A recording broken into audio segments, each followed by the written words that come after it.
Auzubillahi minash-shaytanir-rajim. Bismillahir-rahmanir-rahim. This is class 8th. ये class 8th है. आज का डेट है 19 तारीख 8 अगस्त 2020. तो हमारा मौजू हमने मौजू चुना है जो आज हमें पढ़ना है. मौजू आजमाई शर्त है. जैसे कि कल मैंने आपको इस बारे में थोड़ा बोला है, तो इंशाल्लाह आज हम सीधा मौजू पे जाएंगे. तो कल मैंने थोड़ा बहुत आपको बताया था आजमाइश क्या है. पहले आदमी को, बच्चे को पता होना चाहिए कि हमें मौजू पढ़ना क्या है, इसमें क्या लिखा हुआ है, आजमाइश है क्या चीज़. तो अब हम सीधा इस वक्त जाएंगे आजमाइश के मौजू पर. यहाँ पर सीधा हम जाएंगे, यहाँ से आपको पता चलेगा. आप पेज नंबर 65 खोलो. पेज नंबर है 65. एक बूढ़े आदमी ने मरते वक्त अपने अकलूते बेटे को नसीहत की कि बेटा आजमाए बगैर किसी को अपना दोस्त न बनाना और किसी न किसी मरहले पर अपने अजीजों और रिश्तेदारों को भी किसी आजमाइश के वक्त जरूर परखने की कोशिश करना. पहले यहाँ अकलूता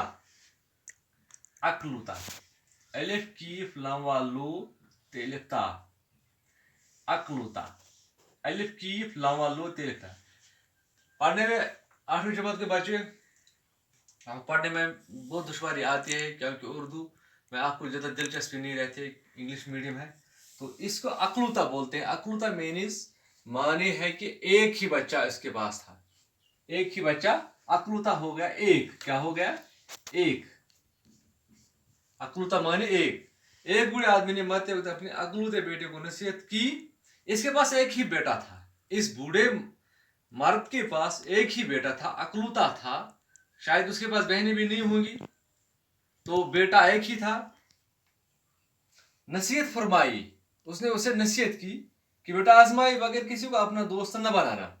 पहले किसी आदमी को आजमाना, उसे कुछ लेन देन करना, फिर उसको अपना दोस्त फ्रेंड बनाना. ये उसने अपने इस एक बेटे को, अकलूते बेटे को नसीहत फरमाई.